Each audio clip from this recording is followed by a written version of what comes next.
Hello, dear listeners, and welcome to a new episode of our Letter to Vox's podcast. Welcome back to the deep dive. Today, we are taking on a figure who is just so monumental. He didn't just add a few ideas to philosophy. He essentially drafted the architectural blueprint for modern science. That's right. We're unpacking the core writings of Francis Bacon, the man who is, I think very correctly, called the architect of modern scientific thought. And our mission for this deep dive is to get past the simple biography and really get into the nuts and bolts of what he proposed. He laid out this roadmap for humanity to achieve what he called true dominion over nature. And what made him so revolutionary was his complete refusal to compromise. He demanded that we cast aside all the comfortable traditions, all the historical authorities, and start the process of understanding nature afresh. Afresh, yeah. And his big point was that the mind itself has to be guided at every step. Exactly. You can't just trust it to get things right on its own. And he was not shy about how intellectually poor he thought those traditions were. He believed that without the right tools, all of humanity's attempts at knowledge were just, well, ridiculous. He uses that incredible image, doesn't he? Oh, it's amazing. Trying to achieve some massive engineering feat with nothing but your bare hands and a lot of, frantic energy. It's an analogy that has lasted for centuries. Bacon looked at the natural philosophy of his time, and he just saw. He called it madness. Madness. Yeah. The scholars were clever, the debaters were sharp, but they had no actual power over the natural world. They were trying to move a massive obelisk, the whole structure of nature, using only their naked intellect. So Bacon's proposal was to build a machine. A powerful intellectual machine, a Novum Organum, or new instrument, to replace that madness with a system, with a method. And today, we're going to dissect how that machine works piece by piece. Okay, so let's set the scene with a bit of context. Francis Bacon, first Viscount St. Albans, also known as Bacon of Verulam, he had a very, very full life. He certainly did. Born in London in 1561, died in 1626. And what's so striking is that his life wasn't just quiet contemplation. It was split right down the middle between immense public service and this intense academic work. A dual career. A fascinating one. He was a philosopher, a jurist, and a really powerful statesman. He rose all the way to Lord Chancellor, and yet we remember him as the great precursor to empiricism. The guy who set the stage for Locke and Hume. Exactly. And his political life started early. He was writing memoranda for Queen Elizabeth when he was still a young man. Which just speaks to his ambition, right? To be able to navigate the treacherous politics of the Elizabethan and Jacobean courts, while also planning to completely overhaul all of human learning. And at the same time, he's making this huge literary impact. His essays, first published in 1597, became what we'd now call a bestseller, or a long seller, as they put it. They stayed popular for generations. Why do you think they had that staying power? I think it's because they managed this rare combination. They had this incredible richness of thought, but the language was so clear, so vivid and colorful. It wasn't bogged down in academic jargon. It was designed to persuade. To stick in your mind. Yeah. And that clear prose was just. Yeah. It was crucial to the influence he had, not just on his own time, but on the generations of scientists who came after him. Now, all these writings were meant to be part of one huge overarching project that he never actually finished, right? The Instauratio Magna, the Great Instauration. That's right. He had this grand, comprehensive system in his head. And the two most essential pieces of that system were his two principal works.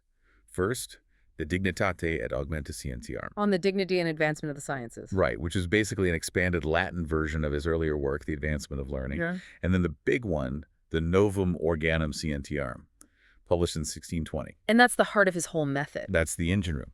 So De Augmentis was like this massive Starktate, a universal encyclopedia of everything that was known at the time. So a map of knowledge. Here's what we know, here's what we don't know, here are the gaps. Exactly. And, crucially, it sketched out the future research fields that needed to be tackled with his new methods. It was the organizational chart. And then the Novum Organum comes along and says, and here are the rules of engagement. Precisely. Here's how you actually go out and acquire that new knowledge.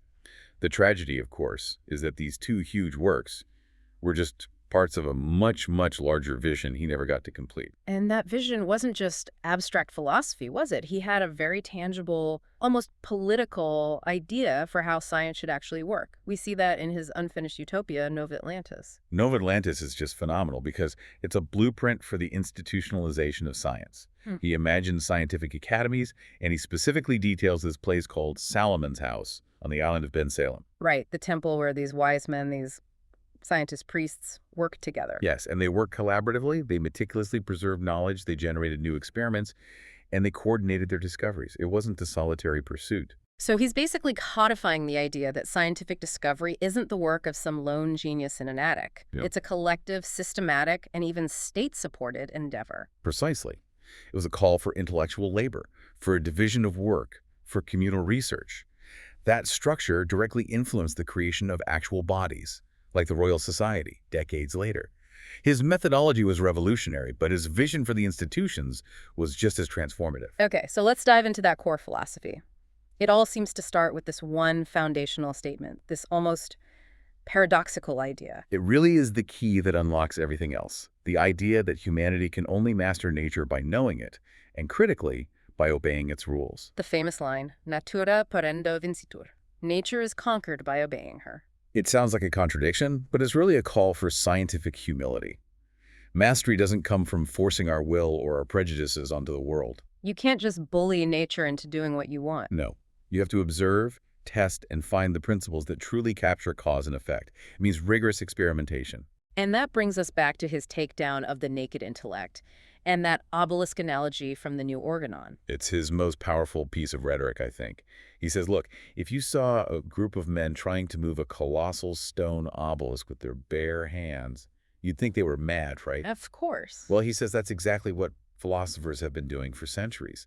They are applying their unassisted native powers, their naked intellect, to the impossible task of understanding nature. So what about the tools they did have, like traditional Aristotelian logic or scholastic debate? Does that not count as a machine? He says no. If you just bring in more people or stronger wits, or if you use traditional logic, which he kind of dismisses as an athletic art for strengthening the mind, you're still just using naked intellect. You're just getting better at being mad. A kind of method and discretion in their madness is his exact phrase. Yeah. You might be arguing more effectively, but you are not discovering anything new. So is he saying logic is bad, or is it just that it's being used at the wrong time? That's the critical distinction. He's not rejecting logic itself. He's rejecting its priority. Traditional logic starts with axioms and then deduces consequences from them. Bacon says that's too late. The mind is already full of junk. The idols, we'll get to this. Exactly. The idols, the prejudices, the flawed doctrines. Logic might help you tidy up your reasoning within a broken system, but it can't show you that the system itself is fundamentally wrong. The foundation is broken from the start. Precisely. And this failure led Bacon to draw this huge line in the sand. He said there are two and only two ways of discovery. The first, which he absolutely rejected, he called the anticipations of nature. And anticipation is the perfect word. It's the intellectual equivalent of jumping the gun. This method just flies from a few scattered observations right up to the most general, high-level axioms. And then it treats those axioms as fixed, unshakable truths. Right. It's rash, it's premature, and worst of all, it only needs enough credibility to get people to agree with it. So an example would be, everyone agrees that celestial objects must move in perfect circles because circles are perfect. That's an anticipation. That's a classic anticipation. It's based on a sort of aesthetic preference and consensus, not on comprehensive evidence. Bacon said that if men went mad all after the same fashion, they could still easily agree on the same foolish assumption. It feels good, but it's weak. So what's the second way? The true path. The only true way, he said, is the interpretation of nature. And this path works in the complete opposite direction. It derives its axioms from a massive number of particulars, and it rises gradually, step by step. In an unbroken ascent. An unbroken ascent. It arrives at the most general axioms last of all. This, for him, was the only just and methodical process. But that sounds incredibly slow. Painstaking work. What makes it worth the effort? The payoff is in action. Axioms that you get from just arguing the anticipations, they're useless for discovering new things. Because, as Bacon says, the subtlety of nature is far greater than the subtlety of argument. You can argue about heat all day. But you can't use those arguments to build a better furnace. But the axioms you form in an orderly way from the particulars, the interpretations, Those lead to new discoveries. they easily discover the way to new particulars. And this is what makes the sciences, in his famous phrase, active.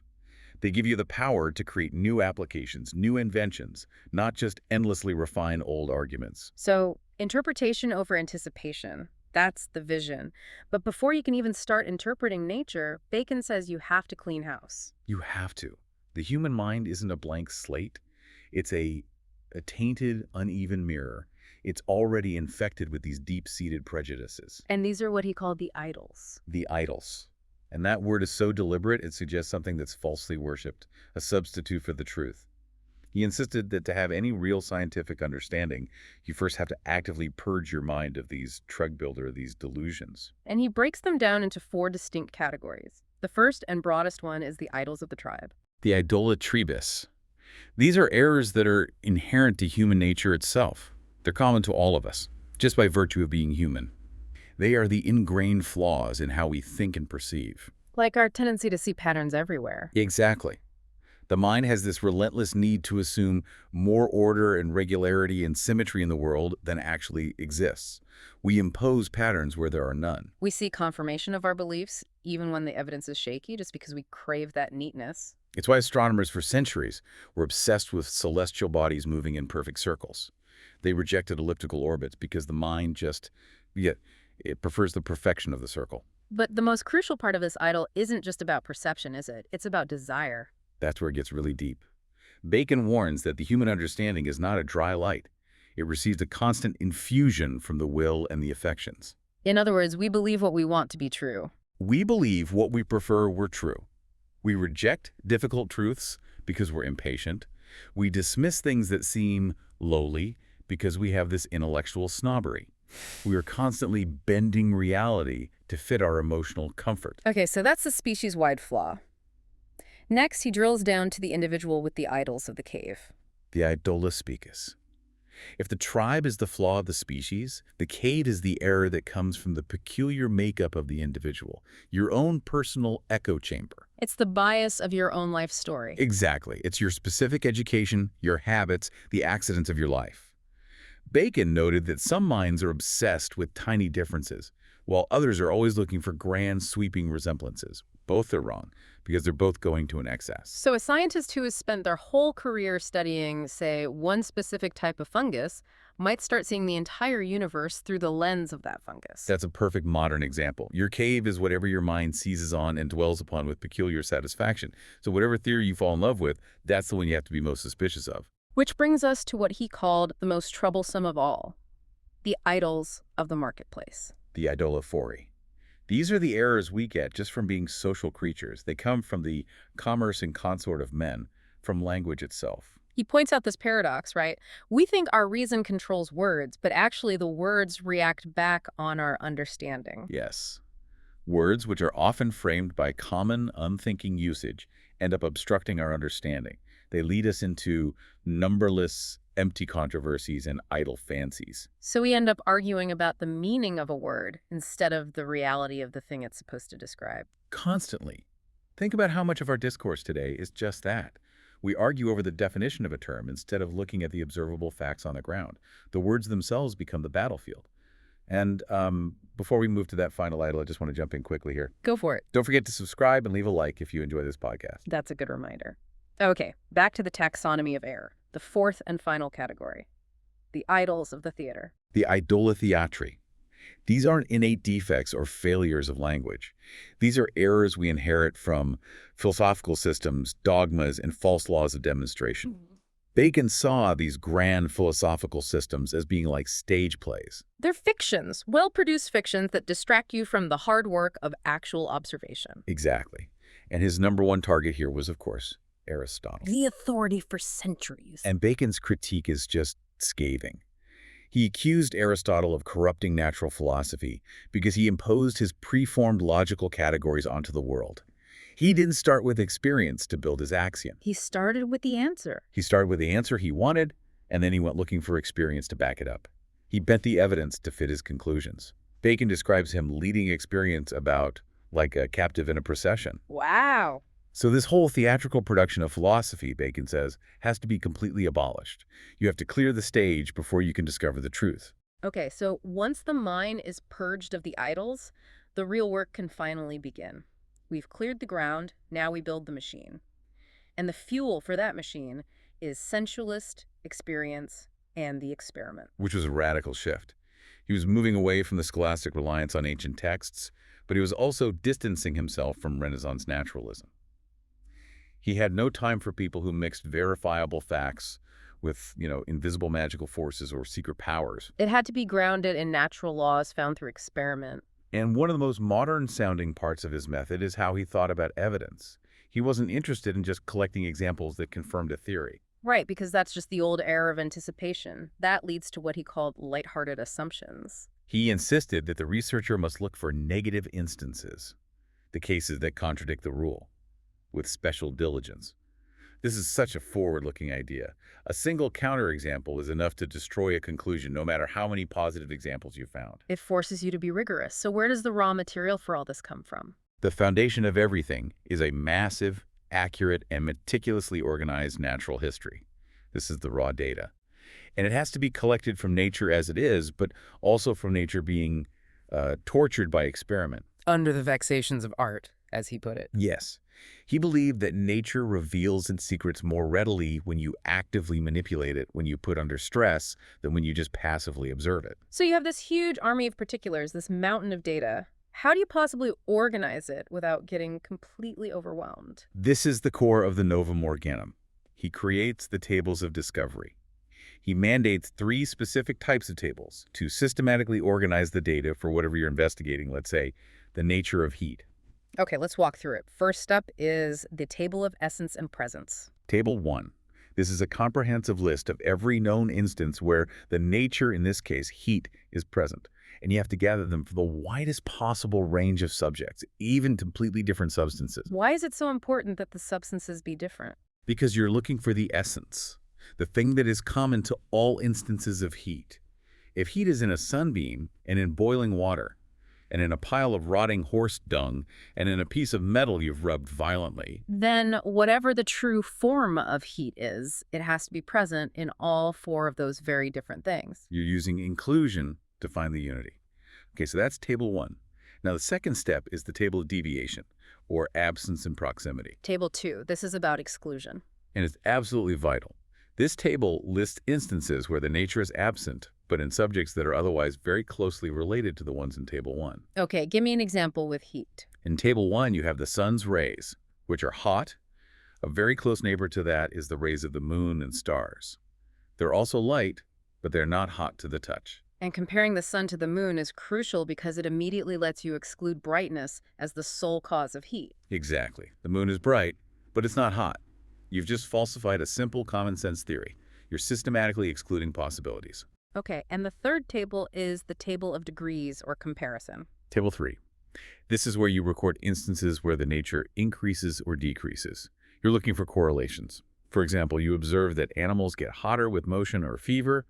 The sun gives more heat when it's higher in the sky. So you're looking for things that always increase or decrease together. Or you're comparing different strengths. The mild flame of alcohol versus the violent fire of gunpowder. You're mapping out the entire range of the phenomenon. So once these 3 massive tables are compiled and examined, we get to the first big step in the analysis. He calls it the first vintage. Yes, this is your preliminary hypothesis, your first guess, based on reviewing all that organized data. And for heat, Bacon's first vintage was at its form, appears to be motion. But not just any motion, he was very specific. Very specific. He identified 3 key characteristics. First, it's an expansive motion, trying to dilate the body.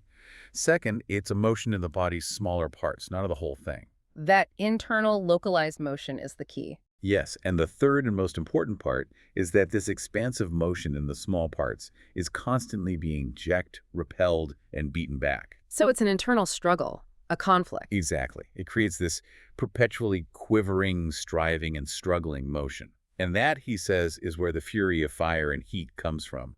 The conclusion is active and mechanical, derived only from the tables. The tables give us that first hypothesis, the first vintage. But Bacon knew that even with all that organization, you could still go wrong. You need shortcuts, ways to force a decisive test. And these are the prerogative instances. He lists 27 types of these, and they're designed to be powerful aids to the understanding. They act as a soul amid the common instances of presentation. They're the true keys to interpretation. They are. They point you to where nature is showing her hand most clearly, or where you can definitively separate 2 competing theories. Let's look at a few of the most important ones, starting with the striking instances. These show the nature naked and standing by itself. Yes, in its highest degree of power. Take the nature of weight. A striking instance for Bacon is quicksilver, mercury. It's a liquid, it's flowing and full of spirit, yet it's vastly heavier than a solid diamond. So that one example immediately suggests that heaviness is about the sheer quantity of matter, not about whether something is solid or rigid. Exactly. Yeah. It cuts through a lot of confusion right away. Yep. Now, on the other end of the spectrum, you have the clandestine instances. Or twilight instances. These show the nature in its lowest degree, in its cradle. Right. Let's look at the nature of attraction. The magnet is the obvious striking instance.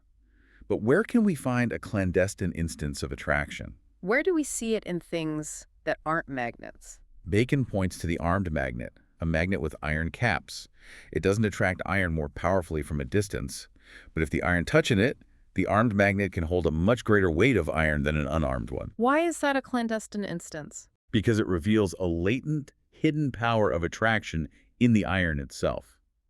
It's a feeble power that's normally hidden, but it gets excited and magnified by the magnet.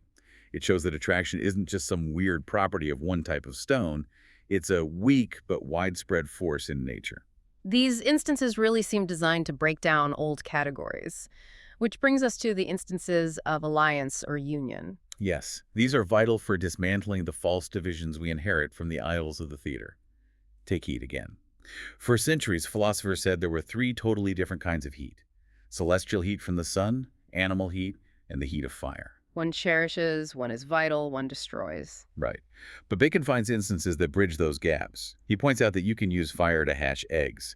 That shows that fire heat, the destroying kind, can be modified to mimic animal heat. And he had that powerful medical example. The case of the heated pan used to revive apoplectic patients. The heat from the pan, which is fire heat, revives the patient. It proves that fire heat can be made to have the same life-giving effect as the others. The supposed fundamental difference just dissolves. But the ultimate tool, the one that really settles arguments for good, is the instance of the finger post. The crucial instance. This is the moment of truth. A finger post stands at a fork in the road where one experiment can decisively prove which of two rival causes is the right one. It's an experiment of pure light designed just to end the debate. Let's walk through his examples because they're brilliant. First, the tides. The debate was between two theories. Either the water is sloshing side to side, A progressive motion. or the water is rising up and falling down. A motion of elevation, maybe from the moon's pole. Now, if it's a slosh, when the tide is high on one side of the Atlantic, it should be low on the other. But it wasn't. It was high on both sides at the same time. So that seems to kill the slosh theory right there. Not quite.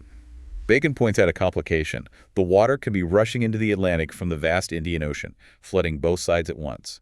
It's still not definitive. So we need a decisive finger post, a crucial test. Bacon demands a global observation. He says we have to ask the people in Panama and Lima, on opposite sides of the narrow isthmus of America, is the tide flooding on the Atlantic side and the Pacific side at the exact same time? And if it is, if both oceans are high at once, It proves there's nowhere left for the water to have sloshed from. yeah. The progressive motion is definitively rejected. The motion must be one of elevation, of rising and falling. It's an experiment that requires coordinated global data to get a single decisive fact. The ambition of that in the early 17th century is just staggering, and he applies the same logic to gravity. Yes. Does a heavy body fall because of some inherent quality? Or is it attracted by the mass of the Earth? If it's attraction, the pull should be stronger the closer you are. So he designs an experiment with clocks. Two clocks. One driven by a spring, which is independent of gravity. The other driven by lead weights, which depends on gravity. You synchronize them perfectly. And then you move the weight clock. You take it up a high steeple and then down a deep mine. If gravity is attraction by mass, the clock should run slower on the steeple, further from the mass, and faster in the mine, closer to the center of mass. And that single measurement, the change in the clock's speed, is the finger post. It settles a centuries-old debate with one simple, measurable result. That's the genius of it. It moves the whole conversation away from philosophical debate and onto a decisive measurement of fact. The prerogative instances are the tools that ensure the mind moves past opinion and toward active, undeniable truth. So in the end, Bacon completely redefined what philosophy was even for. It wasn't about passive contemplation anymore. It was about power. Exactly. He quotes Solomon. The glory of God is to conceal a thing, the glory of the king to search it out. And for Bacon, the goal for humanity was to extend the dominion of the human race over the entire universe. And he saw the inventors as the true heroes of history, even more than founders of empires. Much more. He said empire builders just extend human power over other humans, which is often based on conflict. But to extend humanity's dominion over nature itself, that, he said, is both a more wholesome and a more noble thing. And to prove his point, he held up 3 discoveries that were unknown to the ancients: printing, gunpowder, and the magnet. And these are perfect examples of his method in action, even if they were discovered by accident. Aristotelian philosophy could never have discovered them because it wasn't looking in the right place. It wasn't doing the dirty material work. But these 3 inventions, They changed the whole face and state of things throughout the world. Printing broke the monopoly on knowledge. Gunpowder changed warfare and politics. The magnet enabled global navigation and trade. they were tangible proof that the active sciences produce fruit far beyond anything the old contemplative sciences ever could. The difference was so vast, he said, that it justified the saying, man is a god to man.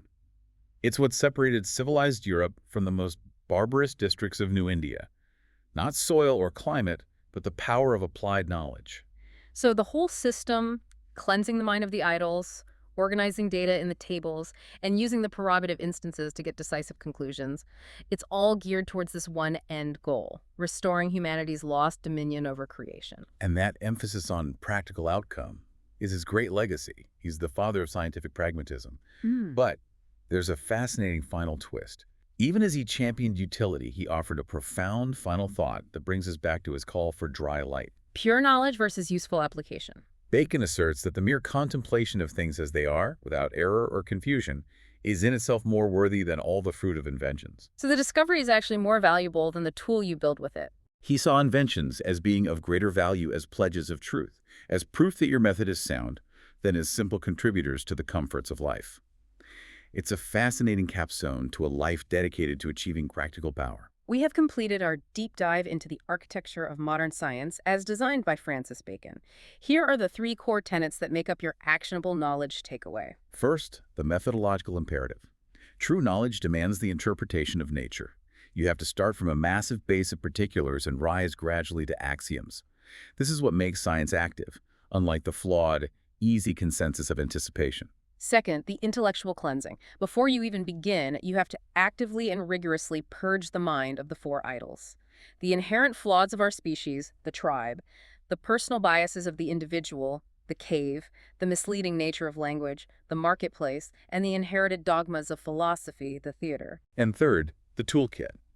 Effective science needs sharp, logical aids to prevent error.